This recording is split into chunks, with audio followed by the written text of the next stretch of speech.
Esto es Subterfuge Radio.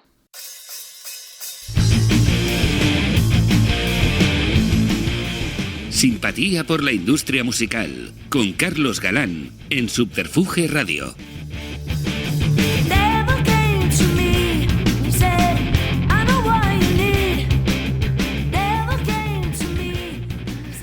Bienvenidas y bienvenidos a una nueva entrega de Simpatía por la industria musical, emitiendo bajo el dial digital de Subterfuge Radio, grabando y produciendo desde el estudio Alfonso Santisteban de la calle Almirante. La increíble, siempre, historia de la industria musical en España tiene algunos de los capítulos indispensables y quizás el que tratamos hoy, uno de los más apasionantes. El de una compañía que se convirtió en un emporio, apostó por el talento y su desarrollo comercial, alcanzando hitos espectaculares, pero también cuidó de manera precisa la preservación de sonidos procedentes de la raíz de los pueblos. Una historia que, por desgracia, se podría diluir en los tiempos, pero que gracias al ingente esfuerzo del protagonista de la entrega que grabamos hoy, será ya para siempre de uso y disfrute de todos. Así que, de entrada, sirva este artefacto sonoro para mostrarle un agradecimiento colectivo por parte de los que amamos la industria y su historia, de los que se nos antoja imprescindible conocer el ayer y su legado para valorar el hoy y sus consecuencias. Un inmenso placer, pues, recibir en esta nueva entrega de Simpatía por la industria musical a la palabra y al testimonio del autor de Hispavox, El sonido de una época, es decir, a José María Díaz Monzón. Bienvenido, José María. Hola, Carlos, bienvenido, gracias. Gracias por visitarnos y de nuevo, gracias. Te lo he dicho fuera de micro, te lo he dicho en la intro y te lo vuelvo a decir. Gracias por ese libro que tan necesario, que tú te has quedado un poco, me imagino te quedas con cada incrédulo cuando te lo dicen, pero de verdad era un libro realmente necesario, sobre todo para mantener viva esa historia por siempre, ¿no? Bueno, te lo agradezco, Te agradezco de verdad esas palabras. La verdad es que cuando uno se propone escribir algo nunca piensa que puede tener importancia. Y es real en mi caso, porque yo cuando escribí esto eran ráfagas, retazos que iba yo salpicando en mi ordenador, ¿no? Por desgracia no escribo a mano las cosas, sino a través de un teclado, y se iban ahí acumulando, y llegó un momento en que apareció un capítulo. Tonto, pero era un capítulo. Digo, antes, ¿y por qué no voy a seguir contando esta historia? Uh-huh. Porque la historia de esta compañía es apasionante. De hecho, tan apasionante que en este libro no está nada más que narrado una pequeñísima parte de ella. Vale. Sí, una pequeñísima parte, que curiosamente estoy ahora con una segunda parte que probablemente sea más interesante que esa, o si no más interesante, sí para los especialistas, como más culta y que de alguna forma promete dar muchos datos. Bien, cuando yo empecé a escribir esto, los recuerdos que yo tenía formaban parte de mis propias experiencias. Uh-huh. Era lógico. Claro. Pero yo había vivido con mucha gente que me había contado muchas cosas. Y todo eso unido con mi propia memoria, pues fui construyendo esta historia. Y al final pues dio lugar a este libro, que por eso le titulé El sonido de una época, porque realmente creo que fue el sonido de toda una época. Totalmente. Bueno, antes de profundizar en el libro y su historia, vamos a hacer un poco de recorrido biográfico. Vamos a situar a José María Díaz Monzón en el mapa. Naces en Santander, donde has vuelto a vivir. ¿Cuáles son tus primeros recuerdos musicales? Bueno, si te digo los primeros recuerdos míos, te puede sorprender. Yo tendría 4 o 5 años, vivía en el mismo centro de Santander, en la parte vieja de Santander, y la gente que vivía en la zona donde yo vivía era gente ya mayor, con los hijos ya, en fin, fuera de casa, pero yo salía de casa en cuanto llamaban a la puerta, y enfrente había un matrimonio que tenía un piano. Tendría 4 años, no tendría más. Y aquel instrumento a mí me maravillaba. Y yo enseguida corría por la puerta, me sentaba en aquel instrumento y empezaba a porrear el piano. Aquellos sonidos me encantaban. Fueron los primeros contactos que tuve yo con la música real, ¿no? Mi padre era un gran amante de la música y tenía su tocadiscos, nos ponía discos desde pequeños, ponía mucha música. Entonces yo he vivido, diríamos, que siempre con sonidos musicales en mi cabeza. Sí. Bueno, y ya con 15 o 16 años, siendo un absoluto pionero e influenciado por algunos compañeros de tu clase, ¿no? Formas tu primer grupo, sí, donde tocabas el bajo, llamado Los Golpes. Los Golpes, sí. Fue todo un acontecimiento entre las jovencitas de aquella época, cuando íbamos a los guateques. Éramos, pues como todo. Ahora la gente se priva, pues, por ser creador de contenido, de videojuegos, pero en aquella época lo que nos gustaba a nosotros era emular a los grupos que veíamos o la gente. Las guitarras eléctricas nos llamaban la atención, porque eran muy vistosas, sonaban muy bien. Todos habíamos empezado de alguna forma con algún instrumento acústico, como una guitarra acústica o una bandurria. De hecho, yo empecé tocando en las rondallas, yo no recuerdo si era el laúd o la bandurria. O sea, que ya teníamos contacto con instrumentos y hacíamos al mismo tiempo solfeo. Bueno, pues a mí las guitarras me gustaban mucho. costaba mucho, económicamente, te estoy hablando del año 65, 66, imagínate conseguir una guitarra eléctrica. Entonces era muy costoso. Lo que hacíamos era las guitarras acústicas, ponerlas una pastillita y electrificarlas, hacer que sonasen un poco a través de un amplificador. De eso me encargaba yo, del amplificador y de la electrificación. Siempre he sido un cacharrillos para eso. Y así empecé, empezando a tocar en grupos, después acabé en Los Golpes, que es el primer grupo importante que... Bueno, curiosamente yo había participado primero en un grupo que después acabó siendo Los Bloque, que fue un grupo importante en los años 80, de rock. Sí. Pero ahí todos tienen unos gérmenes, es curioso. Los grupos, como luego hablaremos de la historia de Hispavox, aparecen en otros grupos, se van diluyendo y van a parar a otros. Bueno, pues en este caso fue así. Y Los Golpes pues, fue muy importante porque nos hizo crecer como personas y sobre todo como músicos.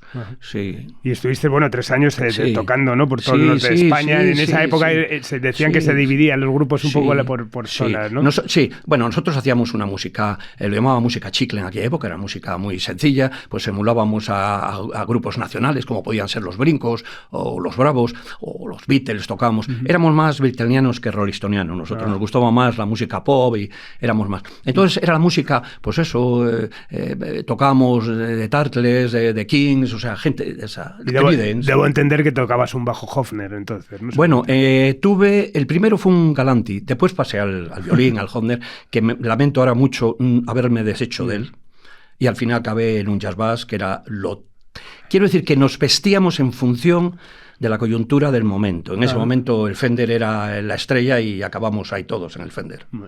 Y en 1970, por medio de Ramón Crespo, un ilustre invitado de esta casa, un ser, excepcional al que se santanderino, por cierto. Santanderino, efectivamente, al que le quiero muchísimo y intento ver de vez en cuando.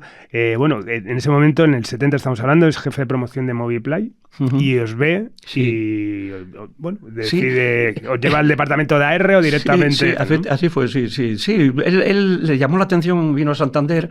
Curiosamente, además, había vivido él en un sitio muy próximo donde había nacido, a acaso 100 metros, en la Plaza Cañadío, Santander. Entonces, estábamos, diríamos, muy relacionados en ese aspecto. Yo no lo sabía, me lo contó él.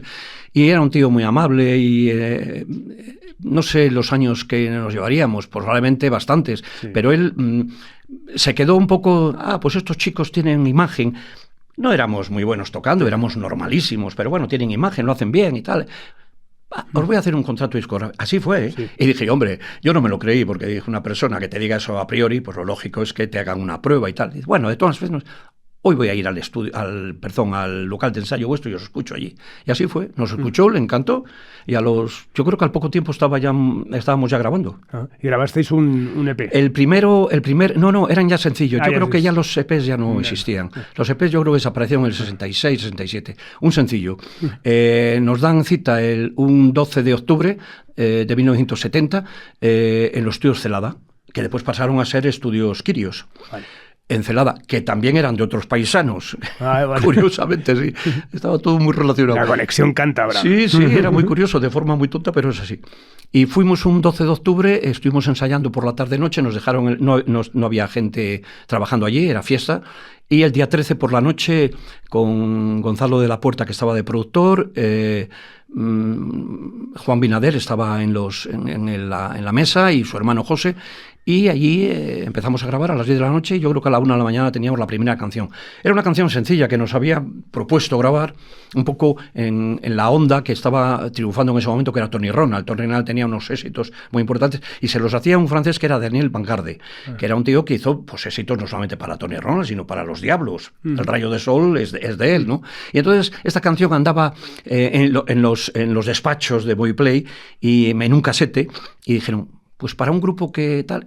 Y nos la dieron a nosotros. La canción no tenía más que 4 acordes, era una cosa muy sencilla. Piripiri. Piripiri. Y entonces dijimos, bueno, nos la aprendimos el día anterior en el hotel y al día siguiente pues la grabamos en Celada. Y de cara B, ya habíamos previsto nosotros que nos iban a dar una canción, pero no 2.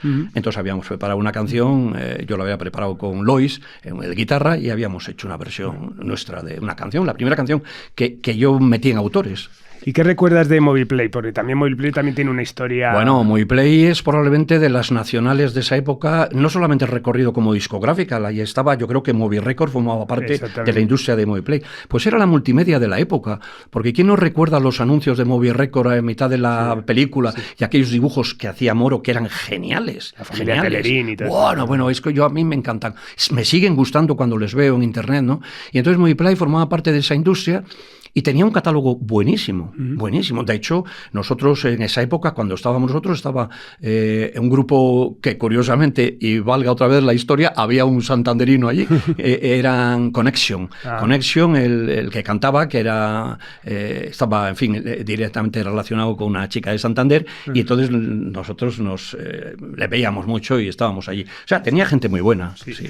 Y luego Moviplay es lo que se transforma luego en Sonoplay, que es con Adolfo White. Eso es. Y tiene un catálogo, bueno, no sé quién lo llevará ahora, pero tiene un catálogo inmenso, sí.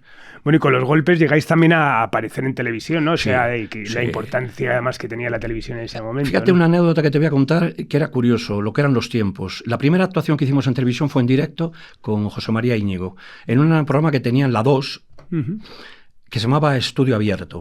Era en directo y se emitía en blanco y negro, evidentemente. Pero no se veía en Santander.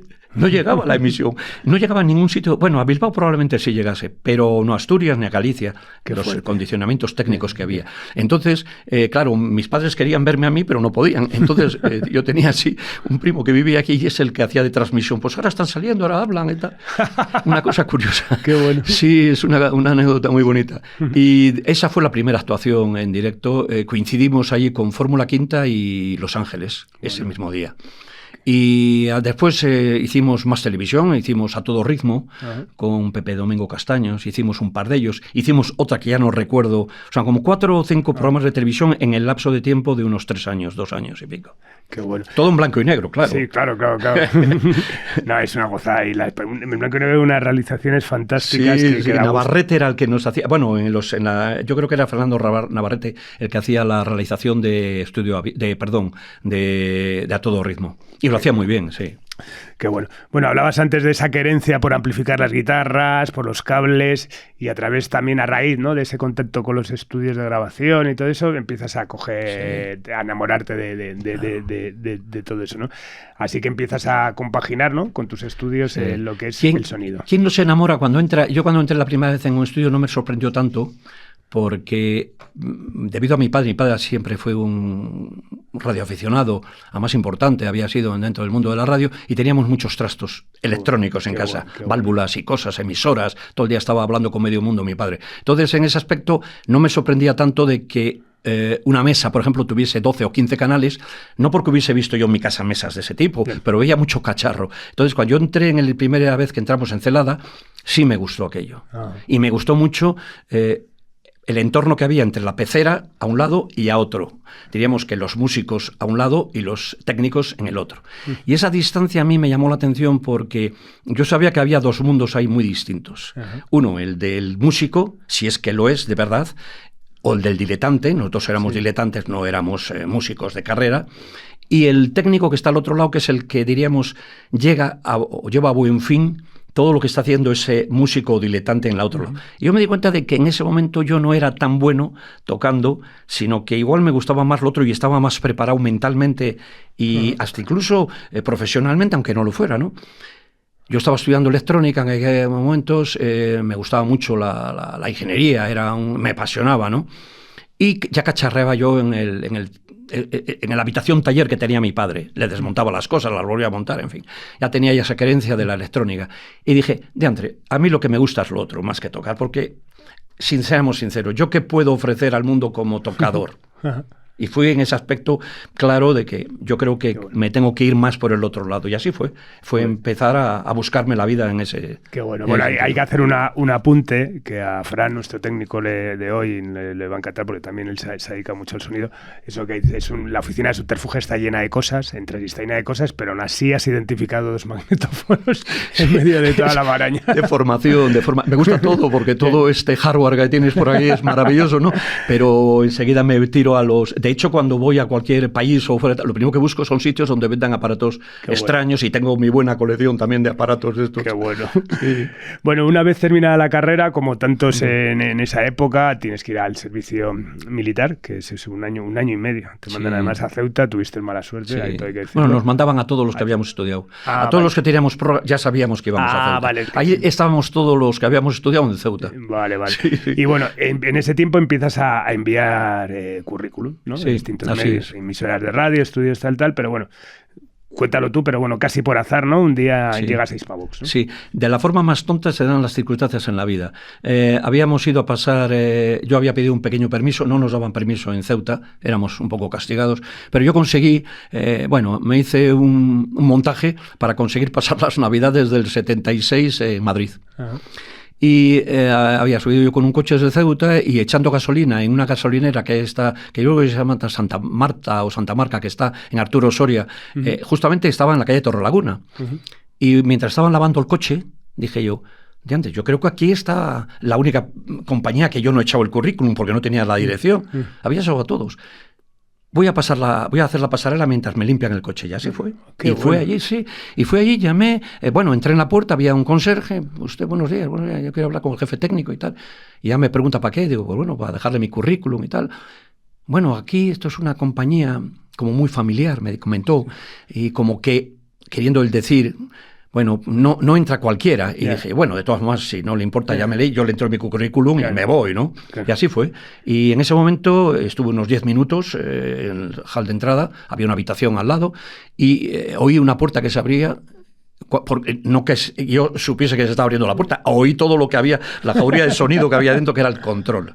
Y estaban ahí grabando, y entonces salió el jefe técnico, era Ángel Barco, en esos momentos, y me presenté, le dije, mira, yo no tengo experiencia en ningún tipo de esto, me gusta, he estado en grupos, he estado grabando en estudios de grabación, pero no tengo ni idea, pero quiero trabajar de esto, me gusta.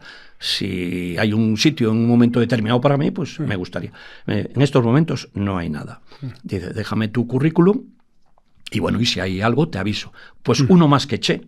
Y me fui para el coche y volví a Ceuta, me licencié. Y curiosamente, en ese lapso de tiempo, esto era diciembre, en enero o en febrero, es cuando recibo una llamada telefónica a mi casa en Santander y me dicen que si me pueden contactar. En aquella época no había correos electrónicos, no había teléfono, había lo que se llamaba telegramas o teléfonos.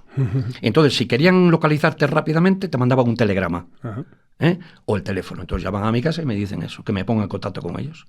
Así pasaron unos días hasta que llego a Santander y me encuentro con la sorpresa de que me han llamado a esta compañía. Pero no tenía ni idea para qué era. ¿Y vas allí? Y no, les llamo por teléfono y me dicen, se ha quedado una plaza en este momento. Vicente Cruz, que era el ingeniero que estaba trabajando con Trabuchelli en aquellos años, se va, quiere hacer de freelance, se va, y hay una plaza. ¿Te interesa? No, me dije yo. Claro que me interesa, pero ahora mismo bajo. Yo estaba en Santander, había llegado. Cogí, ¡pum! Ahí estaba al día siguiente en Hispavox. Entonces ellos me dicen, el asunto es el siguiente. Nosotros no te podemos hacer un contrato fijo hasta que no sepamos cómo funcionas. Te vamos a tener 3 meses a prueba. Y dije yo, pues me parece lógico y natural, 3 meses a prueba. En ese momento yo había decidido ya contraer matrimonio con la que era mi novia de entonces, ¿no? Y así fue como lo hicimos. ¿Qué ocurrió? Que nos fuimos de viaje de novios y cuando volvimos, el mismo día que volvíamos de viaje de novios, al día siguiente, no ese mismo día, pero ese mismo día yo me acerqué a Hispavox a decir, ya estoy aquí, ya podéis contar conmigo. Y eso fue un 13 de abril del 77. ¿Por qué me acuerdo de las fechas? Bueno, esas fechas están muy marcadas en mi cabeza. El 14 de abril era un día señalado y entonces ese día empecé a trabajar yo en Hispavox. 15 días antes además había desaparecido Waldo de los Ríos, tristemente, y la compañía estaba todavía un poco de luto en ese sentido. Había mucho pesar en la compañía porque había sido un golpe. Claro. Entonces yo llegué en un momento un tanto, diríamos, de baja moral dentro de la compañía. Claro. También ya se había ido Pepe Loeches, ¿no? Sí, Pepe Loeches se había ido en el 69. Vale. Se había ido a PAI. Vale. Sí. De todas formas, Pepe estuvo allí una época, ahí el que, diríamos, de alguna forma brilló, bueno, luego hablaremos de ello, diríamos, fue el chileno May, porque Pepe estuvo más de ayudante y después de ingeniero, pero más de ayudante que otra cosa. Era en la época diríamos, de May, Trabuchelli y de Waldo.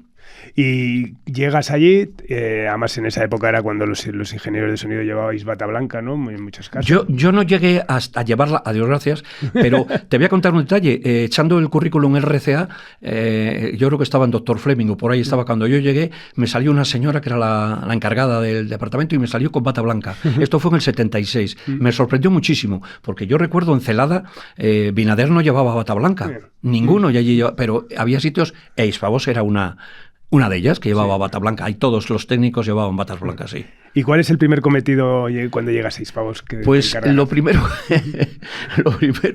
yo llegué, como digo, a desmontar hardware. Había el control 2, diríamos, había 2 controles y 2 estudios allí, enormes, que habían formado parte de la concepción, diríamos, moderna que hizo Hispavox en el 62. Bien, se habían quedado obsoletos ya los altavoces, eran Tannoy lo que llevaban allí, y me tocó a mí al día siguiente, el 14, el 15 yo creo que fue, desmontar junto con los técnicos. Diríamos que yo entré haciendo tecnología o ingeniería práctica, que era desmontar altavoces enormes y quitar la cuadrafonía. Hispavox tuvo cuadrafonía durante 4 o 5 años y ahí había 4 altavoces, o sea, un sistema cuadrafónico que se utilizaba básicamente para música concreta. Luis de Pablo la utilizó mucho en sus grabaciones. No tuvo mucho éxito la cuadrafonía, no cuajó, pero Hispavox contribuyó en esos adelantos técnicos a editar discos en sistemas cuadrafónicos. Entonces empezamos a desmontar esos altavoces y pusimos 2 frontales, quitando los 4 Tannoy que había, que eran JBL, que era lo que se llevaba en aquella época, unos 43, yo creo que era 40, 43, enormes, pesaban muchísimo, y era los altavoces o el sistema de monitoreo que se utilizaba en Estados Unidos o que se estaba utilizando, y Hispavox estaba siempre a la última. Cambiamos los amplificadores Quad por Crown y los altavoces. Y ese fue mi primer cometido, o sea, ingeniería práctica, cargar y descargar y quitar todas las conexiones, que me pareció de perlas. O sea, que no grabamos, estaban los estudios parados por estos cambios que estábamos haciendo y es cuando yo más o menos empecé a conocer a la gente que estaba allí, los técnicos, los productores, porque se iban acercando. Yo recuerdo que además en ese momento, si no fue ese día, fue el siguiente, un nervioso productor que era Rafael Trabuchelli bajaba fumando de forma compulsiva, siempre muy rápido, se movía. Bueno, ya está listo, porque siempre él quería tener aquello funcionando para sus producciones. Y así le conocí yo, a este hombre, bajando allí a pedir aquello que ya estaba bien. Y hay que hablar a nivel sonido, es importante también, claro, porque claro, ahora, sobre todo para las nuevas generaciones, es un poco inconcebible, ¿no? De repente una compañía que tenía su propia fábrica de discos, además, ¿no? Con todo el proceso que implicaba del corte del acetato y eso. Al final la conexión entre el estudio de sonido y los ingenieros llegaba hasta el proceso final, es decir, se escuchaba los discos después para darles el visto por desgracia, bueno. Sí, pero por desgracia, y eso es una cosa que hay que... En fin... El proceso de una cadena discográfica es bastante complejo. Y digo por qué. Porque nosotros en aquella época utilizamos los sistemas analógicos con sus defectos y sus virtudes. Entonces, Hispavox tenía, como tú habías dicho, todo el proceso entero, completo, desde que salía la cinta hasta que se prensaba el disco, pero las etiquetas, los diseños gráficos, todo, la galvanoplastia, todo lo hacía Hispavox y tenía sus departamentos, por cierto, muy buenos. Entonces nosotros, una vez que mandábamos la cinta al corte, y volvemos otra vez a Cantabria, la que lo cortaba era Marta Arbear, que era de Cantabria. Ajá. Había estado viviendo muchos años en Gamma, México, y había aprendido ahí el corte, diríamos, de los acetatos. Entonces, esta mujer era la que hacía el corte en la segunda planta. Nosotros no entrábamos normalmente, no solíamos entrar al corte, pero era por educación, porque no te gusta que nadie te sople en la nuca cuando estás trabajando. Entonces dejábamos hacer, y si las cosas a veces no salían como tú pensabas que tenían que haber salido, pues entonces cuando buscabas una réplica de ese corte. Claro, ¿qué ocurría? Que al tener nosotros nuestros propios cortadores, no era óbice que tú fueras a una compañía aparte a cortar. Aparte no hubiese sido ético, ¿no? Entonces buscabas la forma de que se mejorase el corte. Nunca se conseguía al 100%. Los sistemas mecánicos, que es en lo que se basa un corte de acetato, es un sistema mecánico, es muy rudimentario. Una aguja que va haciendo un surco. Entonces tiene sus propios defectos. ¿Cuál es el más importante? A medida que va avanzando la música y que se van adquiriendo mayores niveles de presión en los altavoces, para eso requieres niveles eléctricos en lo que es las cintas. Y esos niveles eléctricos se traducen luego en movimientos muy agresivos en lo que es la cápsula que va entrando y saliendo en el disco. Eso requería mucho cuidado porque el sistema es bastante impreciso, esa es la palabra, bastante burdo, en lo que es la grabación de un acetato, y hay que tener mucho cuidado en no cargarte la cabeza, así de sencillo, porque los agudos, por ejemplo, producen un desplazamiento de corriente muy importante en el filamento de la bobina, y si te pasas en agudos, por así decir, la cabeza se va al pedo, como dicen. Y si eso ocurre, es una desgracia, porque eso, aparte de costar una fortuna, una cabeza de esas, paraba el sistema de producción. En el tiempo que yo estuve allí, solamente una vez se estropeó la cabeza, la ortofón. Costaba en aquella época 1 millón de pesetas, que era mucho dinero, y después un técnico que venía de Dinamarca, de la casa Ortofón, con su maletita y su cabezal, controlaba esa cabeza, la ponía en su sitio, la ajustaba y se volvía. O sea que igual había 2 o 3 días que el sistema estaba parado. Entonces, el ingeniero que estaba en el corte se cuidaba mucho de que los agudos no subiesen, ni el nivel tampoco. Entonces, que ni el nivel no subía, los agudos había que tener, y los graves, para no abrir mucho el surco tampoco, pues había un compromiso. Y ese compromiso era en el donde tú quedabas. Y había que darse cuenta qué es lo que había. Entonces, muchas veces no daba todo aquello que estaba en la cinta, o la gran mayoría de las veces. Sobre todo con música que pretendía tener nivel y presencia. Y tuvimos ciertos problemas con ello. Pero era lo que había, el sistema. Bueno, ahora veremos más ejemplos concretos. Vamos a ir a, por un lado, lo hablamos también fuera de micro, ¿no? 7 años, pero que bueno, que fue una vida entera. Tremenda. Absolutamente.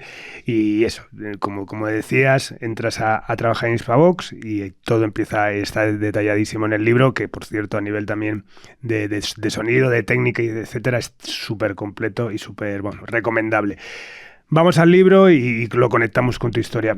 ¿Qué te impulsó a documentar la historia de Hispavox? O sea, hablabas de ese primer capítulo que pusiste, esos recuerdos que volcabas, pero ¿en qué momento dices, joder? Pues un día buscando en internet, hay mucho sobre su discografía. Evidentemente, no voy a decir que todo, porque no, pero bueno, un 60% sí lo hay.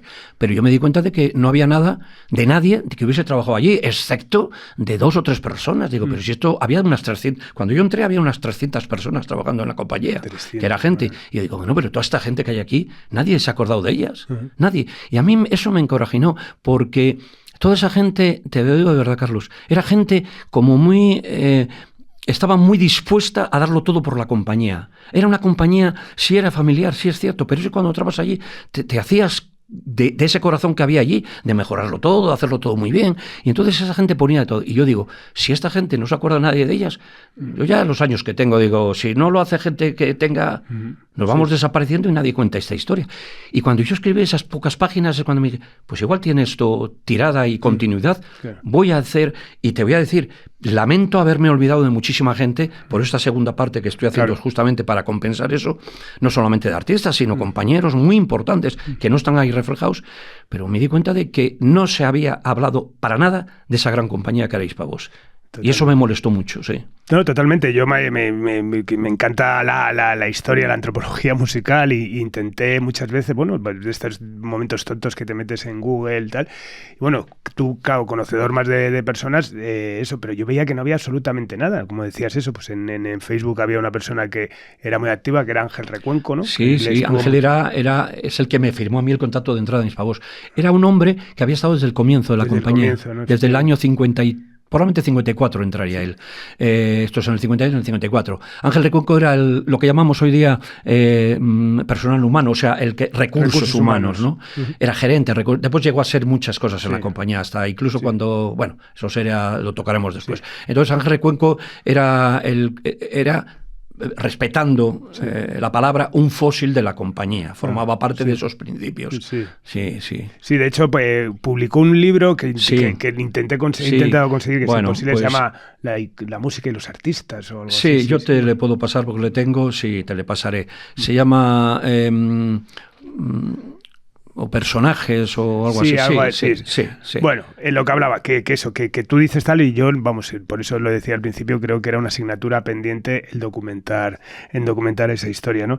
Porque es eso, ¿no? Lo hablábamos antes, ¿no? Casi Hispavox, hablabas de ese sentimiento familiar, pero bueno, por a la gente conseguir esa idea general de lo que era una pequeña ciudad, ¿no? Donde hablabas de imprenta, hablabas de estudios, hablabas de estudio fotográfico. Sí, todo. Tenía todo. Tenía hasta los sistemas de maquillaje, o sea, porque cuando venía un fotógrafo había maquilladores allí. Quiero decir, no ha habido empresa nacional, creo, corrígeme si no es así, que haya tenido todo lo que tuvo Hispavox en su momento. Totalmente. No, nacional, Sí. Porque claro, si tú ves el catálogo de Hispavox, dices, bueno, diantre, entre el 1953, cuando se crea la empresa, y 1962, que es cuando se crean los estudios de la calle Torrelaguna, es cuando empieza a crecer la empresa, pero ya el emporio empieza a aparecer ahí, porque empiezan los sellos, europeos, y ya hay una visión internacional de irse al otro lado del Atlántico con los sellos norteamericanos. Básicamente son todos franceses e italianos los que aparecen en los años 60. Curiosamente, Hispavox tuvo pocos sellos ingleses al comienzo. Pai fue el primero que empezó en el año 59, pero sellos franceses muchísimos. Probablemente debido pues que uno de los accionistas era francés, tenía un sello, Vega, importante en música ligera y música clásica en Francia, y él apostó por los sellos franceses. Qué bueno. Y aparece una cultura francesa en España gracias a Hispavox. Sí. Bueno, por mucho que hablemos hoy, es imposible resumir todo lo que se habla en el libro, por eso además que lo importante es hacerse con él, porque es una maravilla. Pero bueno, por situar un poco también a la gente que de repente casi su primer contacto con Hispavox, es una compañía, eso como decías, ¿no? Lo montan en el año 53 los hermanos José Manuel y Luis Vidal Zapater. Primero para sonidos, zarzuelas, ¿no? Como sonidos más populares. Bueno, en realidad son 6 personas y curiosamente los hermanos Vidal Zapater, que son de origen valenciano, es gente de la clase burguesa que hay en la España de posguerra, intentando sacar adelante una idea o un negocio, en este caso un negocio totalmente atemporal en la época porque forma parte casi de un sueño, del sueño ese americano del disco y que no tenía nada que ver con nosotros en la época en que estábamos, fíjate, el año 53. Plena autarquía española, entonces no había prácticamente nada. Y esta gente no son los únicos, sino que se juntan con un personaje tan importante como es Antonio Ródenas. Antonio Ródenas probablemente es el que da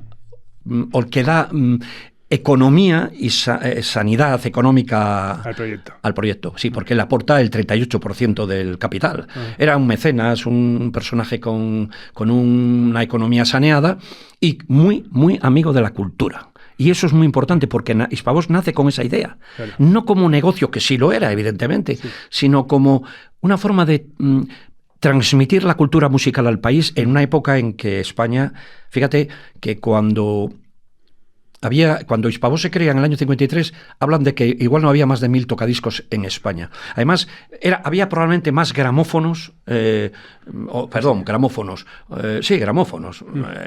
vitrolas y gramófonos, discos de pizarra, que tocadiscos de microsurco. Sí. El microsurco es un invento de Columbia en el año 48, pero en el año 53 llevaba 5 años y había muy poco microsurco, con lo cual la gente prácticamente sigue utilizando el disco de 78 revoluciones. Entonces Hispavox apuesta por el microsurco en el año 53 y todo lo que prensa es microsurco. Luego hablaremos un poco la diferencia en que trae un sitio y otro, ¿no? Un sistema y otro. Entonces, esos 6 accionistas, uno es Antonio Ródenas, el que pone el 38%, después está Bonfatí, que es el francés que aporta 2 prensas por el valor de 250.000 pesetas de la época, las prensas eran muy caras, y después está Enrique Peralbuesa, que bueno, es una persona que metida en este mundo, y Enrique Martínez Blanco, que es hijo además del dueño de Madrid Films, que era una productora importante en esa época de un estudio de cine, que curiosamente le dice: pero hijo mío, tú te vas a meter en esto que aquí no paga nadie a nadie, o sea, esto es un negocio ruinoso.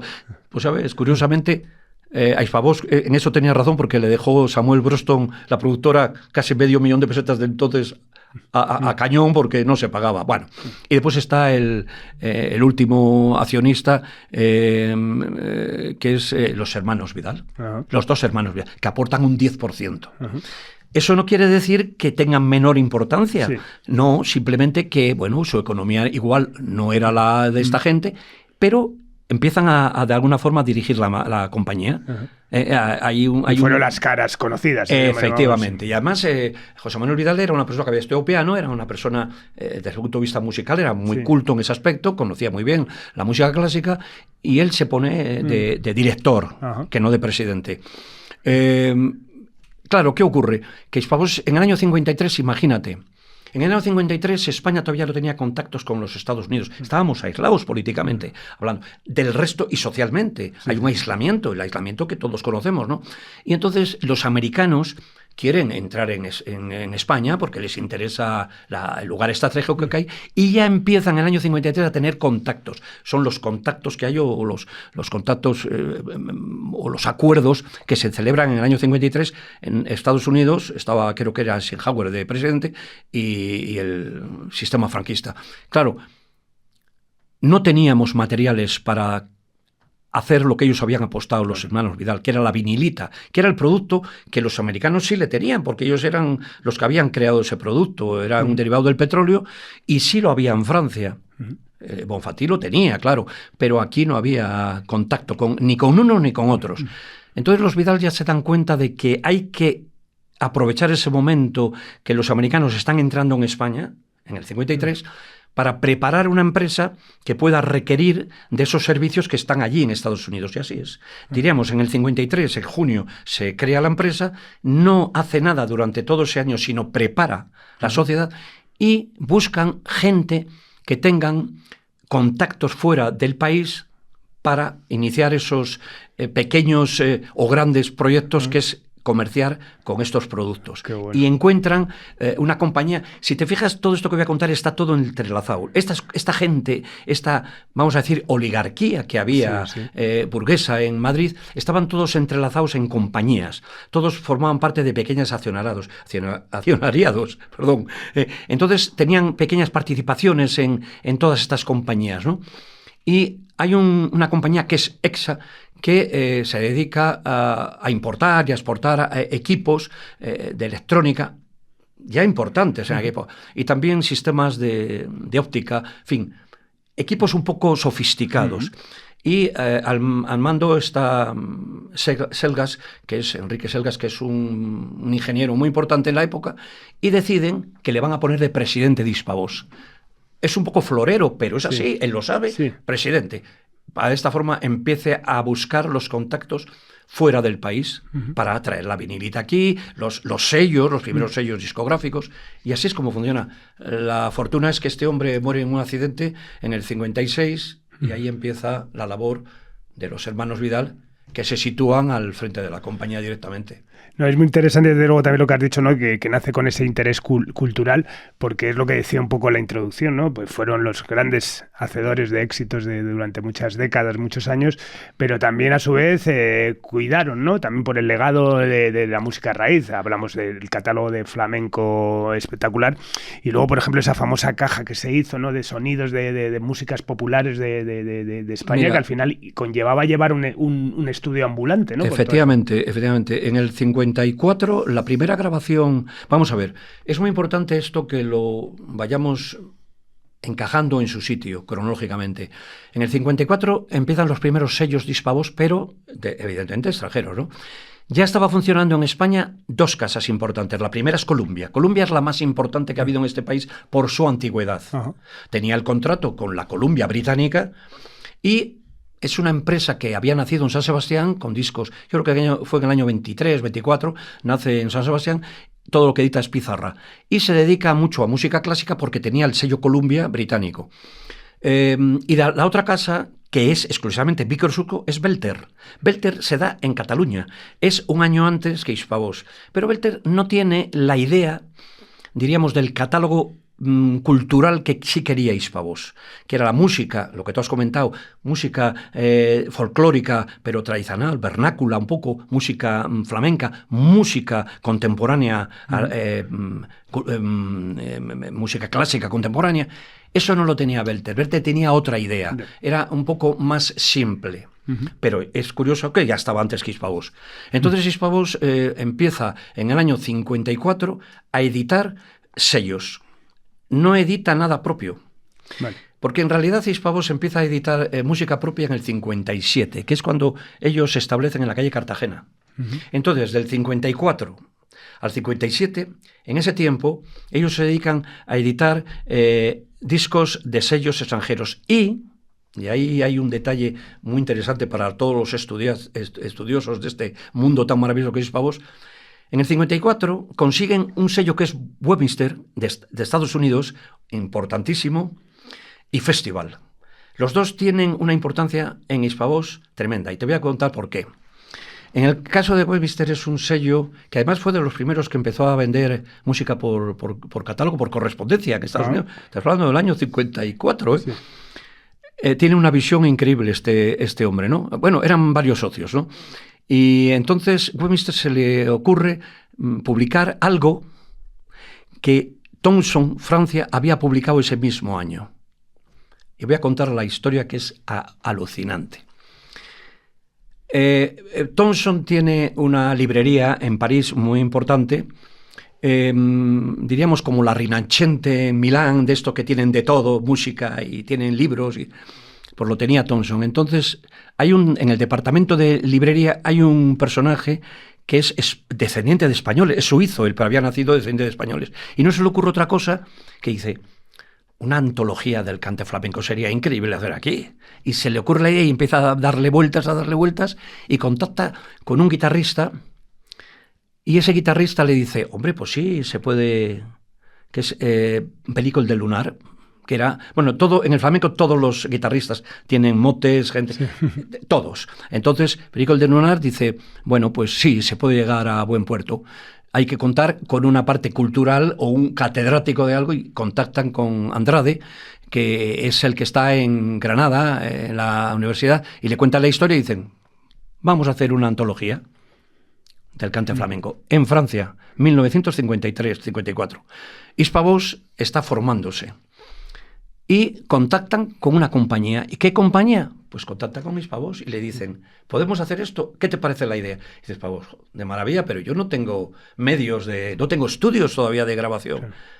Nosotros ponemos los ingenieros, tú pones y los equipos, sí. Tú pones las zonas, vamos a España a grabar. Y así es como se gesta la antología del cante flamenco. Sí, sí. En Francia, lo graba Hispavox, en España, vuelven las citas a Francia, y Webster en Estados Unidos al año siguiente lo publica. 3 LPs. Hispavox no lo había publicado todavía. Y lo publica. Y utilizan... la antología es muy bonita, porque son 3 álbumes llenos de todo tipo de palos del flamenco, y utiliza un libreto que un creativo gráfico de aquella época, no había ordenadores, se hace a mano, un buen creativo gráfico hace un libreto precioso y lo editan con ese libreto. En Francia, Webster y Thomson lo editan en Francia, pero en España aquello como que no quedaba muy bien, que había que darle el toque a Hispavox. Hispavox quita los dibujos de eso y utiliza otros dibujos propios. Y así es como se edita 2 años después, la antología en España. Pero antes había sido editada en Estados Unidos, en Nueva York. Sí, y eso es muy a dar en cuenta, porque fíjate tú lo que hacía, el daño que podía hacer un aislamiento de un país frente a las culturas musicales. O sea, que tuvieron que recurrir a estas tretas o artimañas, ¿no?, para poder ya sacar adelante un producto como fue la antología del cante. No la magna, que aparece mucho después. Bien. Qué bueno. Bueno, sin duda la edad de oro de Hispavox, ¿no?, transcurre a finales de los años 60, ¿no? Sí. Y la primera mitad de los 70. Principalmente la presencia de Rafael Trabuchelli es importantísima, que lo contratan en el año 64, ¿no? Sí. Tuviste la oportunidad, hablabas antes de ese carácter así inquieto que tenía, tal. Nervioso. Tuviste la oportunidad de trabajar con él. ¿Quién era Rafael Trabuchelli? Porque yo creo que es una de las personas a reivindicar, ¿no? Absolutamente por todo lo que supuso. Hombre, vamos a ver, en España en esos años recalaba mucha gente, fue recalando gente que procedía, evidentemente, que huía. Igual que aparecieron en los años, a partir de los 60, mucho cubano que huían de los momentos políticos que tal. Trabuchelli era un producto de la Segunda Guerra Mundial. Él había llegado a España en el año 48 con su madre. Probablemente, yo nunca lo hablé con él de eso, evidentemente, pero por las circunstancias, al menos personales en mi familia, sí sé que veía mucha gente de Italia huyendo de la situación calamitosa que había en Italia en esa época. Entonces, Trabuchelli llega a España y él acaba aquí la carrera de música. La inicia en el Conservatorio de Milán, porque él es milanés, y la acaba en España. Eso quiere decir que él llega aquí en unas circunstancias perentorias de que él no tiene todavía. Y cuando acaba la carrera, pues él empieza a trabajar, curiosamente, en Radio Madrid, como músico.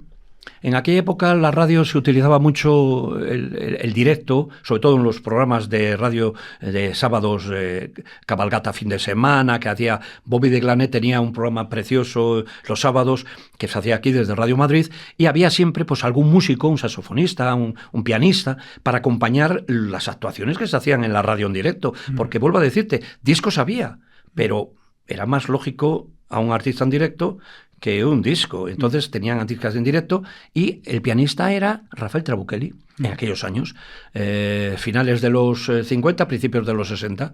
Y era un hombre que evidentemente se hizo con una técnica muy especial, que era acompañar en directo. Tenías el acompañante en directo, generalmente tira más de oído que de partitura, porque tiene que ir siguiendo las melodías del que canta.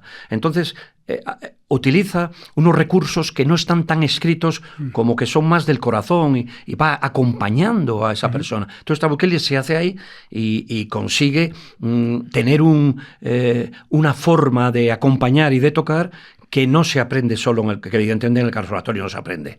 Y sale un músico muy bueno. En una de las circunstancias en que está la radio, llega un argentino a España, bueno, en este caso buscando fortuna, había estado primero en Estados Unidos, que es Waldo de los Ríos, y ahí conoce a Trabuchelli. Y ahí es donde se da una conexión muy curiosa entre Waldo y Trabuchelli, que le conoce justamente en Radio Madrid.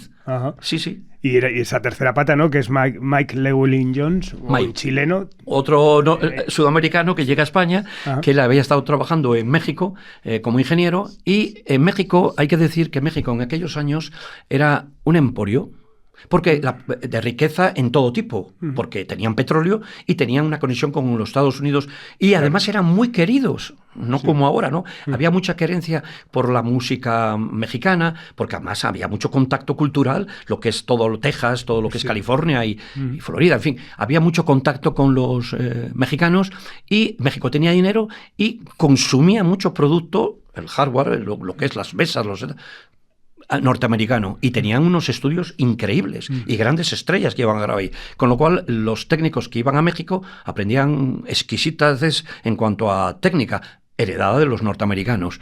Este hombre había estado trabajando allí en México y viene a España. Además viene en la época que viene Luis Calvo, que Luis Calvo es el que lleva el departamento internacional, otro de los creadores de Hispavox con los hermanos Vidal. Es el que consigue los grandes sellos norteamericanos. Cada vez que va a Estados Unidos se trae uno para acá, un sello. Entonces Luis Calvo es otro chileno y Mike Llewellyn-Jones es otro que recalan Hispavox. Yo creo que en el año justo en la época de Trabuchelli, en el 64, 65. Es difícil saber con exactitud todas estas fechas porque no conservamos nada. Yo no he conseguido nada. Y esta gente ha fallecido ya. Claro. Tanto Mai, sus hijos, yo no he contactado con ellos. Sé que Trabuchelli tenía una hija, siguió los rastros de su padre, pero yo no he contactado tampoco con ella. Sí sería bueno hacer labor de campo, sobre todo para gente, doctorandos y gente que está haciendo, contactar y ver cuándo son dónde, cómo, claro, las fechas precisas, porque yo más o menos me centro 64, 65.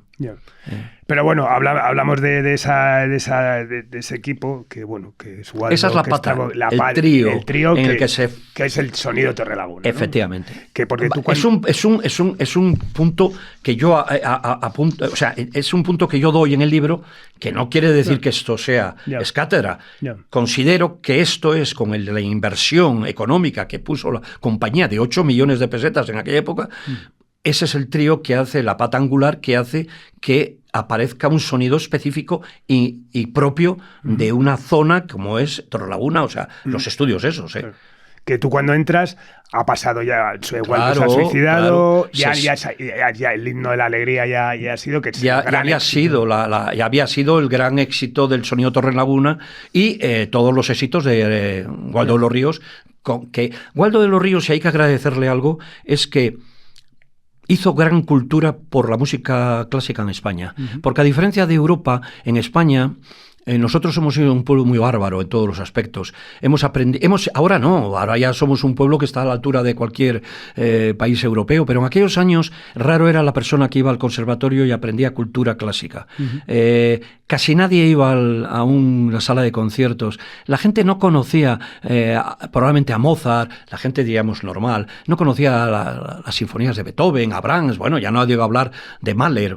Eran palabras mayores. Entonces Waldo, de alguna forma, conjunto con Trabuccelli, hizo que esa música se hiciese popular. Claro, muchos critican que se hizo con una batería y no pasa nada. Mientras la música te haga después ir a la partitura original de Mozart y escuches la Sinfonía número 40 como era, pues es gracias a que Trabuccelli y Waldo hicieron esas versiones tan geniales y que siguen, a mi juicio, sonando tan bien y que hayan envejecido también. No, yo es algo que por eso, uno de los objetivos de este podcast es reivindicar todo esto, porque justo eso es un capítulo de la historia. Y Waldo yo creo que es un personaje que será algún día reivindicado también como merece, ¿no? Quizás también tuvo ese final tan turbio, con esa conexión también un poco con la prensa rosa del momento, pero realmente la obra que ha dejado es absolutamente... Sí, yo creo que hay que separar ambas cosas. Y es porque hoy día, por ejemplo, hablamos siempre de un personaje, si entra en el mundo de las drogas, pero si es un gran artista y lo que pretende es legar una cosa, hay que apartarlo y decir, este hombre dio a la cultura musical del país un nivel que no le tenía. No tenía para nada, ¿eh? Ya. Para nada, sí. Bueno, y tras la crisis del 73, eso ya lo vives, que afecta a la industria discográfica, que nos la puedes contar, la crisis del petróleo, ¿no? ¿Cómo puede afectar una crisis del petróleo? Los que más la sufrieron probablemente fue México, curiosamente. Ajá. Sí, es curioso, porque México todo lo había basado en el petróleo, pero aparece un cártel en Oriente Medio. Y ese cártel hace la contra a Venezuela y a México, evidentemente. Claro.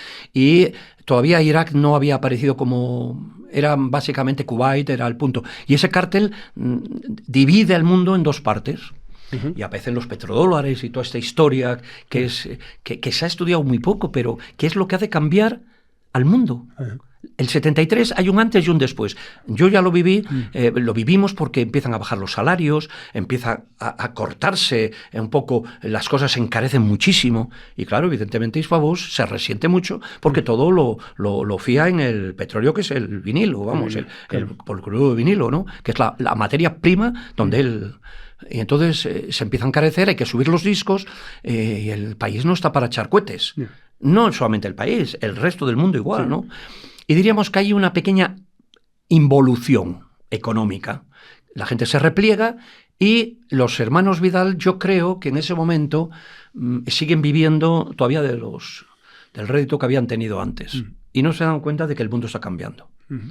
Y ahí la compañía empieza a perder dinero, empieza a tener hay una crisis económica en Hispavox en el año 73, 74, y diríamos que llega el 76, 77, y presa de esa crisis económica, Vidal, los hermanos Vidal, J.M. Vidal, José Manuel Vidal, pide ayuda a un personaje que ilustre de este mundo de la discografía, como es Tomás Muñoz. Tomás Muñoz es un hombre apasionante. La vida de este hombre de verdad que merece la pena. Él hizo un libro que merece la pena leerle. Aquí hicimos un programa... Apasionante, total. Sí. Todo lo que se hable de él es poco. Es un hombre que crea una forma de hacer o de hacer industria y de hacer música. Porque él estaba trabajando en Gamma, en Hispavox. Él realmente crea... Gamma, que es la parte era mexicana. La parte americana de Hispavox, en México.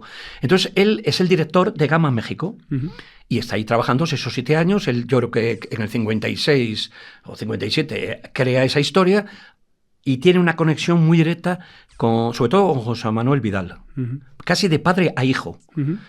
Hay correspondencia epistolar con ellos que lo denotan y se ve claramente de que este hombre, José Manuel Vidal, le quería como un hijo a Tomás Muñoz. Y Tomás Muñoz a él como padre casi, ¿no? Es un mentor, es un mentor. Y en el 76, en el 59, 69-70, en el 69, para ser precisos, le reclama. Ya cuando empieza un poco el declive, ¿no? Sin llegar todavía a le reclama a España porque José Manuel Vidal ya se encuentra junto con Luis Vidal, que ya... José Manuel realmente era el presidente de la compañía. Luis Vidal había cedido, el hermano había cedido a la dirección de la compañía y él se había hecho presidente, ¿no? 2 años antes. Y le reclama a Tomás Muñoz y le dice, ven para España, que me haces falta aquí, tienes que tomar las riendas de la compañía, que tal, que cual. Al final le convence. Y en el 69 aparece en España Tomás Muñoz. Que es una presencia efímera, ¿no? Porque se va enseguida a montar CBS. Sí, pero la cosa tiene su miga. Él llega a España y entra en Hispavox, en la sede de Torrelaguna. Pero él venía con un concepto norteamericano total de los negocios. Él venía que la gente entraba a trabajar a las 7 de la mañana y a las 3 plegaba y se iba. Y aquí no. Aquí tenemos el cafelito, la copita, a las 4 de la tarde, la siestita... Y eso a él no le convence. Él está medio año con Hispavox y le dice a José Manuel Vidal, le dice, mira, esto no es para mí. En ese lapso de tiempo, CBS, nosotros habíamos tenido CBS hasta el 66. En distribución. Habíamos perdido CBS, lo había cogido Iberofon y ya prensaba Iberofon los discos de CBS. Del 62 al 69 le ofrece CBS la dirección de CBS en España, que no existía. Le dice, créala. Tú creas la sede y nosotros te damos la dirección. Y así fue. Entonces, fue como decía Juan Manuel, un puñal que le habían clavado en el pecho. Bueno, los negocios son así. Sí. Y Tomás Muñoz no había congratulado con las formas de trabajar en España de los hermanos Vidal y dijo no. Yo prefiero crear. Y creó CBS y construye los pilares de lo que fue pues un emporio en España, como CBS, sí. Y de un pilar importante del que sale una persona también importante. El tallo importante. Que es José Luis Gil, que es el que rejuvenece también un poco a la compañía, ¿no? Y un tío muy joven además. Es el que le da el espíritu joven a Hispavox, la nueva vida. Yo cuando digo que Hispavox está dividido en 3 épocas, es cierto. 54, 62, 62, 77 y 77 hasta que es absorbida. José Luis Gil es su mentor es Tomás Muñoz, es un jovencísimo ejecutivo discográfico, él empieza muy joven, empieza yo creo con 19 años en la hacienda de su padre, vendiendo discos y cosas de esas, y él ya tenía ideas, ya pergeña la idea de hacer promociones en la tienda de su padre con los discos, o sea, que ya tenía visión, ¿no? Y José Luis Gil le anima Tomás Muñoz a hacerse con la dirección de Hispavox, pero José Luis tiene su negocio montado, él es un ejecutivo propio en CBS, tiene sus propios artistas, tenía a Cecilia, que ya era un éxito en ese momento, y después llevaba, diríamos, a Miguel Bosé, le llevaba como Maya Nemen, o sea, él tenía el contrato con él como representante de eso, y Rafael Acarrá. Entonces él tenía su propio negocio establecido y le cuesta y dice, bueno, a mí no me interesa de momento esto, pero cuando le ofrecen ya la dirección y le dicen, bueno, se lo piensa, rescinde el contrato que tenía, al menos no sé si firmado o verbal con estos 2 estrellas, Tomás Muñoz le da la bendición, le dicen, oyes, vete allí, pero con una condición, le dice Gil, que no nos pisemos los artistas. Bueno, es un pacto de caballeros, que a mí me parece muy bien, que no se cumple del todo, curiosamente. No, porque Rafael Acarrá formaba parte de la empresa de CBS y después José Luis se la llevó. Bueno, pero eso es otra historia. Pero durante ese tiempo José Luis Gil empieza a crecer la empresa. Yo era uno de los que no creía en ello, pero claro, también mi corta edad de vida, que yo no tenía contacto con esa parte noble, la planta noble de la jefatura. Ellos tenían sus ideas y nosotros éramos infantería, estábamos ahí, éramos en los estudios, entrábamos a grabar y punto, ¿no? Ellos tenían sus ideas y su forma de mercado. Él sabía lo que quería y cómo lo quería. Después, él me da culpa de que sí, de que ciertamente él sabía lo que quería y cómo lo quería. Y es cuando empieza él a pergeñar su propio catálogo con su gente, el mundo infantil, evidentemente la movida, y empezamos a ganar dinero. Pero dinero como no se había ganado nunca. De hecho, fíjate si empezamos a ganar dinero y se empiezan a prensar discos, que el gran estudio que teníamos, que era inmenso, no tenía ya sentido, porque los estudios se habían acortado. Y entonces dice este hombre, pues le convertimos en almacén para meter todo el estocaje que tenemos ahí. Y se llenó. Qué fuerte. Pisos y pisos de discos. O sea, vendíamos millones. Y fue la empresa que en esa época, fíjate todo lo que pudo vender Hispavox del 65 al 68, 69. Le triplicamos en esa época. Enrique y Ana vendían, por ejemplo, millones de discos. Sí. En Navidades, hablo de millones, de 3, 4 millones de discos en cuestión de 2, 3 meses en todo el mundo. Sí, hablando también de eso, ¿no? Que José Luis Gil hace la primera campaña de televisión, o sea... Claro, además... arrasó y supo lo que era, él sabía lo que era el sistema, el acontecimiento mediático de una estrella. Él había visto cómo funcionaba el mundo y se dio cuenta enseguida. Después le siguieron otros, pero fue el primero. Entonces hizo, porque claro, yo lo viví, lo de Enrique y Ana lo vivimos nosotros, como esa estrella se creó ahí en el estudio y cómo se hizo los pasos y cómo fue creciendo poco a poco y se fue elaborando. Yo pongo el ejemplo de Shirley MacLaine, de la madre de esta americana, ahora no lo recuerdo, que es una niñita que hace toda una serie de... La que hizo El Mago de Oz. De Judy Garland. Lisa Minnelli. Perdón, eso es. Judy Garland la crean desde abajo y hacen una estrella, pues yo me acuerdo, Ana fue creada de esa forma. Sí. Desde abajo fue creando, la fusión, los volantitos, tal, el pelito... y buscar una pareja que era Enrique, y cómo fue. Y ese fue, diríamos, el primer contacto que tuvimos con José Luis Gil, la creación de un dúo infantil, como fue Enrique y Ana. Bueno, y que lleva también a otro momento importante, que es otro capítulo, que es que ese AR, ¿no? Uno de la historia de las compañías en España. Tiene 6, 7 ARs imprescindibles, uno de ellos es Carlos Juan Casado, ¿no? Que convive con toda la eclosión de la movida. Ese es el personaje, desde luego uno de los más queridos para mí, porque yo tuve como mucha... no sé, contacto con él, nos llevábamos muy bien. Era una persona increíblemente afable, era una persona muy educada, sabía lo que quería, nunca levantaba la voz. O sea, de esos que podías estar, no te vendía humo, podías estar horas hablando con él, te contaba historias muy interesantes. Bueno, y él es la persona, diríamos, que hurgando en los caritos, aquellos que había por aquel Madrid soterrado y un poco, pero que estaba un poco a la altura del momento, de aquella eclosión que estaba viendo y tal, él lo va. Y él, siempre que iba al control, siempre nos contaba, ayer he estado, he visto tal. Él es el importante y se lo cuenta evidentemente a los ARs como Blasco, como el director, como a Gil. Es el que dice esto. Diríamos que Gil y Blasco le dejan hacer porque sabe lo que él hace. Y él es el que hurga y va buscando. Y en un momento, ¿no? Que claro, pues concretamente todo lo que había pasado en Hispavox, con el sonido de Torrelaguna, con gente como Waldo, como Trabuchelli, que buscaba la excelencia del sonido, de repente se encuentran con una hornada de grupos que no saben tocar, ¿no? Bueno, una de las cosas más interesantes que hay durante la época de la movida siempre la damos como que fue musical. No, para nada. La movida se da en el año 70, empieza en el 76, 77, y empieza curiosamente con la cuestión gráfica, pintores, fotógrafos, dibujantes, y empieza con una forma de ver o de transmitir la cultura, pues de la forma más abierta y anárquica posible. O sea, no existe una escuela o una universidad que tenga que decir, pero es gente que hace todos que vienen de universidades, pero quieren libertad, y lo que quieren es eso. Y la música no es menos, y empiezan a aparecer personajes que lo que hacen es copiar todo lo anterior, pero a su forma. Es gente que no ha estado en conservatorios. Bueno, la única persona que yo conocí de conservatorio era la de los Alaska y Pegamoides, era Ana Curra. La única que había estado en conservatorio. Sí, tocaba el piano. El resto eran todos diletantes, como éramos nosotros 10 o 15 años antes.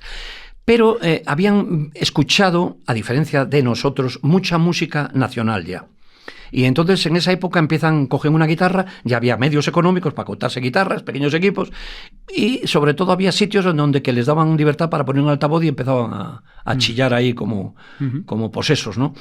Y hay una cosa importante, que no copian a nadie. O sea, vamos a ver, sí copian a todo lo que hay, pero son propios, diríamos, son canciones propias, cosa que nosotros no hacíamos. Siempre hacíamos versiones, o cuando hacías una canción nos aupábamos a hombros de gigantes, siempre copiábamos esto, emulábamos. Esta gente coge el oyeye y se lo pasa por el forro, pero construyen a partir de ahí. Y tienen sus propias letras, curiosísimas, cuentan sus propias historias. Y Carlos Juan pues, se da cuenta de ello y dice, esto puede ser interesante. Y graban ciertas maquetas, Doubletronic con Jesús. Jesús Gómez es un personaje importante dentro de esa época, porque graba toda la época de la movida anterior como maqueta. Diríamos, van allí, bueno, pues recurren por la economía, evidentemente. Jesús les proporciona unos precios asequibles y van a grabar allí maquetas. Diríamos, eran la prueba de artistas que necesitaba toda la compañía, ¿no?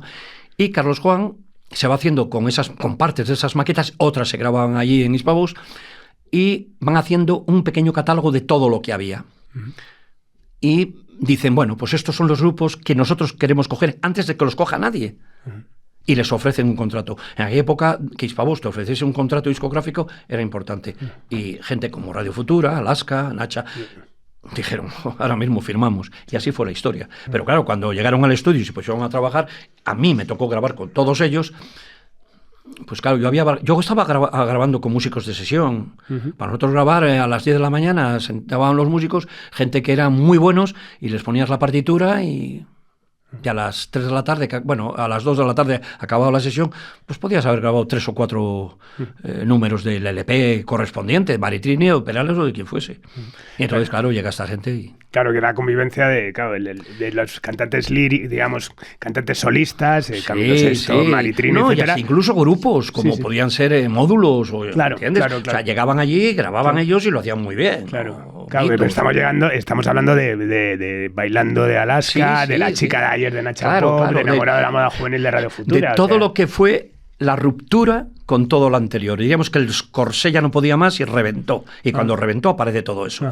Entonces, esta gente llega allí y para no entorpecer el buen horario de los estudios, Trabuchelli además no lo permitía, curiosamente le dijeron, Gil le dijo que sí quería él hacer de productor. Me dijo que ya había tenido bastante con otros grupos y no quería saber nada, ¿no? Entonces relegan a las 10 de la noche, a partir de la noche, las grabaciones de la movida, y desde 10 de la mañana hasta las 7, 8 de la tarde es el resto.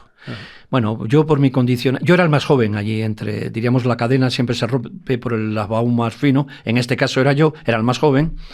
Y entonces me dicen, bueno, tú trabaja. Yo en aquella época ya estaba trabajando con Danilo Bauna, que era el productor junto con Trabuchelli, que tenía la compañía. Había más, pero básicamente estaba Felisati, estaba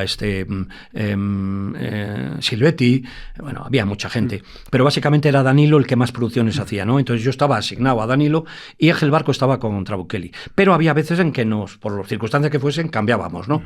Pero ya te digo que yo estaba con... Entonces yo estaba hasta las 2 de la tarde. Raramente cogía grabación, bueno, de voz. Entre 4 y 6 de la tarde había, pero yo a las 6 ya estaba libre. Entonces yo me iba a mi casa, me duchaba, me tomaba un café, cenaba algo y volvía a las 10 de la noche. Sin hora, ¿eh? Sin hora. Entonces entrábamos allí, ellos venían frescos y yo ya venía poco menos fresco. Pero bueno, entre cafés y yo fumaba bastante en aquella época, pues bueno, íbamos tirando las noches. Y así es como se empieza a grabar la movida. Aquello que duraba en una condición normal de un músico de sesión 2 horas, se convertía en días. Claro, ¿qué ocurre? Que cuando no produces, el trabajo se va dilatando en el tiempo, se va dilatando. Hoy no puedo, mañana no puedo, hoy tengo grabación y no me puedo quedar. El músico tiene una pequeña actuación y no puede venir. Al final no hay un calendario preciso y aquello... pues que tenía que haber sido en 2 meses se convierte hasta incluso en 1 año en algunos casos. Alaska Los Pegamedios, el LP fue tan deseado que tardó tanto, al final salió, pero después de casi 1 año y pico de demoras y de historias. Pero bueno, eran las circunstancias que hay de músicos, vamos a decir músicos, de grupos diletantes que no tienen ese espíritu de producto, porque una de las cosas que, por ejemplo, que tenían claro tanto Radio Futura Alaska como Nacha, es que no querían ser producto, pero curiosamente habían firmado para ser un producto. Totalmente. Estaban en una compañía discográfica, coño, les decía, oye, aquí tenemos que vender discos porque si no a mí no me pagan. Total. Y eso en ese aspecto, y ahí se ve en la época del primer disco que grabamos, que fue Radio Futura, Música Moderna, que hoy día está considerado ya un clásico de la época, ¿no? Porque ellos, los hermanos Auserón, Santiago y Luis, se separan un poco de las ideas que tenía Herminio Molero, que eran más comerciales y que daban más concesiones a la comercialidad, pero que eran temas muy buenos dentro de esa comercialidad. Claro que después ellos tenían otra idea que la plasmaron, los hermanos Auserón, por otro camino. Pero tal vez Radio Futura hubiese tenido un segundo disco que hubiese estado en esa línea y hubiese también dado buenas oportunidades, tanto a ellos como a la compañía, que no se fue. Totalmente. Bueno, tienes la historia te concede la oportunidad eso de vivir el momento todavía del sonido Torrelaguna, aunque Waldo no estaba, de vivir esa eclosión que fue la movida madrileña. ¿Cuándo decides poner fin a tu etapa en EMI? Pues en Hispavox, perdón. Sí.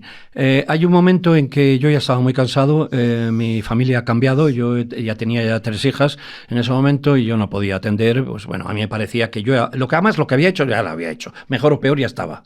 Yo qué necesidad tenía yo de estar ahí rompiéndome los cuernos, con perdón, para nada, porque es que ya no, sí, claro que siempre puedes aspirar a más, pero yo soy una persona que considero que ya no, bueno, pues lo que había hecho, y bien o mal, ahí estaba. Y dije, bueno, yo creo que yo tengo que ir más tranquilo a mi vida y ahí es cuando ya decido pues buscar unas oposiciones, diríamos el descanso del guerrero, ir a lo fácil, que nunca fue fácil porque yo sigo siempre trabajando y siempre he estado en pues igual que pasó con el libro, siempre dándole vueltas a las cosas, ¿no? Y es cuando y fue el último disco que yo grabé fue Ramoncín, con Ramoncín, que lo empecé en el 83 en noviembre y acabé en el 84 en enero.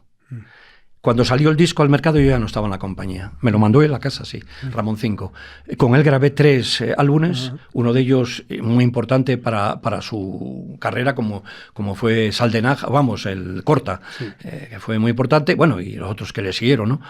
Y bueno, y en ese lapso de esos 7 años, pues decenas y decenas de discos importantísimos, bajo mi punto de vista, que lo fueron para la compañía, porque ganamos mucho dinero con ellos. José Luis Perales tuve la oportunidad de grabar con él varios discos, pero el más importante es cuando grabamos Como es él, que fue un pelotazo a nivel mundial. O Juntos de Paloma San Basilio, que se grabó de la forma más tonta y lo narro en el libro, ¿no? Una estrella en mi jardín, de Maritrini, que fue el relanzamiento de Maritrini. Betín Osborne, yo estuve en el comienzo con sus discos con Hispavox, pues, con Danilo, Mediterráneo, bueno, y así una serie de artistas de primer nivel. Con Rafael tuve la suerte de estar con él en la conexión de Manolo Alejandro cuando él vuelve al reencuentro, el día que vuelve al reencuentro con Manolo Alejandro, al menos al encuentro oficial, que es cuando se da a luz el disco, o uno de los discos más importantes de él, que es Carne Cruda, creo que, o Carne Viva, ¿no? Sí. Creo que se llama, ¿no? Y entonces esa situación que a mí me tocó vivir en el control con Manuel Alejandro, su mujer, y Rafael, fue bastante tensa, pero al final con Maciel grabé también 2 discos, 2 LPs, no sé, mucho con Alberto Cortés. O sea, ¿qué más quieres que todo eso? Y dices, bueno, y antes, ¿para qué quieres más? Si he hecho muchas cosas, más de las que yo pensaba hacer en mi momento. ¿Y enfocas tu vida a otro? Claro, ya no tenía mucho sentido. Yo tenía 34, 35 años en ese momento, 35 años en ese momento, y dije, saqué una oposición en Radio Televisión, me voy a mi tierra, y ahí voy, diríamos, a cumplir un trabajo, que es yo, diríamos, bajé de nivel, bajé a control de sonido. Para mí me importaba muy poco, porque digo, o sea, no sé, puede parecer tonto, pero es así. No tenía ya más aspiraciones. Entonces digo, bueno, pues control, me voy a mi casa, me gano mi dinero y tal. Pero claro, en cuanto empiezas a hacer esto y tal, se dan cuenta de que tú vales para esto, y es cuando empiezan a endilgar todas las historias que salen al margen diríamos, de los programas, ¿no? Y entonces empiezo con Radio Nacional a hacer muchísimos, los primeros discos CD que ya se estaban haciendo en aquellos años, ¿no? Y empiezo las grabaciones de música en directo, para Radio 2 hago muchísimas cosas. Y bueno, y así fue hasta que me ofrecieron la jubilación. Yo me jubilo muy pronto. Yo tuve la suerte, he caído de pie, Carlos, toda mi vida, de verdad. No sé si es porque he estado en el momento oportuno, pero a mí ya con 55 años me ofrecieron la jubilación, que si quería, ahora mismo. O sea, que estoy disfrutando, tengo 74 años ahora, estoy disfrutando desde los 55 hasta los 74 de una maravilla de vida. Bueno, eso solamente es verte, vamos, que esos 74 no sé dónde están, o sea que la verdad... Pues los llevo en el corazón, ¿eh? Bueno, el que quiera conocer aún más la historia, bueno, hemos tocado pues casi por encima una historia apasionante, recomendabilísimo este libro, de verdad, que bueno, a mí me ha hecho muy, muy feliz, y yo creo que a cualquiera que tenga las mínimas inquietudes en esto de la antropología musical de España, es eso. Hispavox, como eso ya no existe, en 1985 se vende a EMI, empieza la disolución. Vi una entrevista que te había hecho un buen amigo, Miguel Ángel Bargueño, para la revista Uppers, que te habían llevado a Torrelaguna 64. Fue muy emocionante. Sí, que te da pena ver mucho. Que eso, sobre todo, a mí lo que me da pena es que la marca prácticamente haya muerto, ¿no? Que bueno, quizás ahora con las connotaciones y políticas... que vamos desapareciendo todos. Pero, ¿conseguiste abstraerte y ver dónde estaban las cosas ahora viendo esas moles horribles? Yo le conté a Miguel Ángel lo siguiente. Cuando en los primeros años yo vivía en la calle Hermosilla y para mí era un poco coñazo, valga la expresión, cada noche que salía a coger el coche y venir a calle Hermosilla. Entonces yo decidí coger un piso detrás justamente de Hispavox, en la calle Ramírez de Arellano. Yo desde mi habitación veía entrar a los músicos. Con lo cual mi vida en esos años se centró en esa zona, o sea, no solamente profesionalmente, sino familiarmente. Y yo tenía un cariño a lo que es Torrelaguna y Ramírez de Arellano tremendo. Cuando, al cabo de años, cuando volví una vez a Hispavox y fui a ver el entorno, ¿no? Estaba cerrado todo, era como una casa de fantasmas, había un guardia, en la puerta había un guardia, y estaba todo lleno de polvo, los árboles estaban muy mustios, y yo entré allí y dice, no, ya aquí no están en la ciudad de la imagen, aquí estamos en ciudad para que no se entren los ocupas, pero estaba todo, yo entré dentro, estaba todo oscuro, no había casi luz. Joder, aquello me produjo una sensación, venía un amigo conmigo y me vio, yo me llegué a emocionar, me digo, qué pena todo esto, lo que ha sido, y que como una ciudad muerta, en un sitio que era todo vida y pletórico de vida. Cuando el otro día estuve con Miguel Ángel allí, me dice, ¿qué te parece? Digo, pues estuvimos sentados en lo que es... era el jardín, ahora es una cafetería, un jardín precioso, era el jardín de Hispavox. Yo le dije, mira, se me está poniendo el vello erizado porque siento que todavía aquí hay algo de aquello. Y de verdad que lo sentía, ¿eh? Hay algo de aquello. Yo cada vez que entraba por las mañanas, ese aire fresco de Madrid, dejabas el coche, entrabas allí con unas ganas de comerte el mundo y olías aquel jardín que olía de maravilla, y entrabas en aquella puerta de cristal y ya empezabas a saludar a la gente, ibas a tomarte el café con churros a la cafetería y tenías unas ganas de comerte el mundo tremenda. Y eso para mí se me quedó aquí. Ese libro es consecuencia de estas historias. Qué bueno. De todo lo que se me ha quedado aquí en este corazón. Bueno, pues nada, me hace inmensamente feliz haberte tenido, has superado las ganas que tenía, me dejas expectante y feliz además pensando que va a haber una segunda parte ampliada, así que nada, tenemos que ir terminando y siempre acabamos, José María, con una pregunta recurrente, siempre salen los nombres durante las entrevistas, pero bueno, nos concentramos un poco al final, de quiénes han sido pues, tus referentes en el mundo de la industria musical y si tienes que dar las gracias a alguien porque bueno, pues que muchos años después estés aquí hablando de esa historia. Pues te voy a decir, tengo que dar las gracias a todos. De hecho, ahí en el libro yo pongo muy pocos, pero porque no me acordaba de más. Y ahora, con el paso del tiempo, me he ido acordando de mucha más gente, ¿no? A todos aquellos que estuvieron con nosotros, que fuimos una familia, ¿no? Que éramos... Te dije antes 300, probablemente eran más porque en Barcelona había sede, en México, y había más sitios, probablemente más de 300. Entonces, a todos esos, claro, mi cabeza ya no da más. Pero diríamos, si de alguna forma tengo que agradecer, pues a todo el departamento técnico que estaba ahí, que era desde Luis Romera, Marta Alvear, Lorenzo Ródenas, Mike Llewellyn-Jones, yo trabajé con él en los últimos años de él, con Ángel Barco, evidentemente, Emilia Pérez Llamas. Y sobre todo, gente como Miguel Blasco, que es el que de alguna forma fue mentor mío en ese aspecto, ¿no? Sí. De que me movió. Por supuesto, José Luis Gil, fundamental. Y toda la vieja guardia que estaba, diríamos, en la segunda planta, como eran los hermanos Vidal, Recuenco, Luis Calvo. claro, cómo no, Trabuchelli, Vega, Blas Vega, hemos hablado, Bonmatí, Bonmatí, que era la María Francisca Bonmatí, era la clásica o la que lleva, y que me he encontrado fotografías de los años, ahora para la segunda parte que estoy escribiendo, de ella, de los años 58, con Guridi y con Sorozábal, que está jovencísima ella, porque no se conserva nada de esta mujer, bueno, que creo que todavía vive, ¿no? Toda esa gente para mí forma parte de este corazón y están ahí metidos. Hay gente, que yo he tratado después, Salaberry, que traté que también formaron parte de la compañía, importante de la compañía, por supuesto Carlos Juan, y así, no sé, es que es muy complicado, porque todos ellos han formado parte, diríamos, no de la compañía, sino de la historia musical de España. Qué bueno. Sí, sí. Pues nada, lo dicho, muchísimas gracias, de verdad, un auténtico placer y nada, de verdad, un honor. Pues nada, despedimos esta nueva entrega de Simpatía por la Industria Musical, emitiendo desde el estudio Alfonso Santisteban de la calle Almirante, con Fran Leo a los mandos técnicos, y nos vamos con un tema en el que tiene que ver mucho nuestro invitado, y mucho que ver y mucho que decir. Nos vamos con Todo por Nada de Los Perros de Garabandal. Adiós.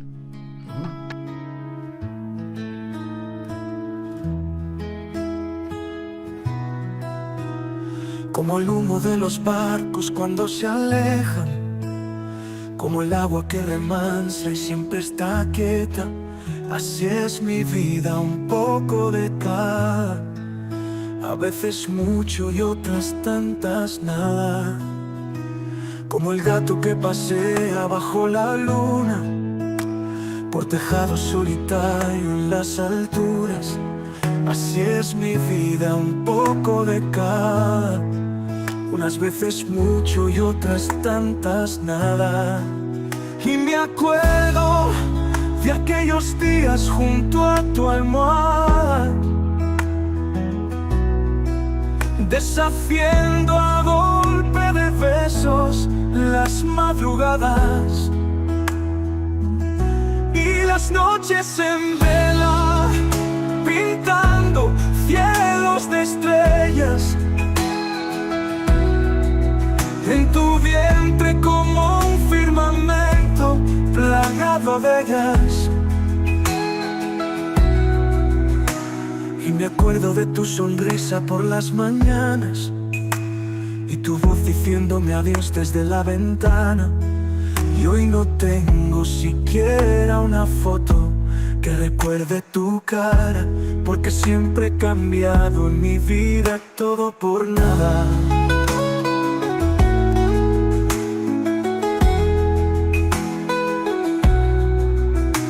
Como gotas de rocío en días de helada, como viento que se lleva toda la escarcha.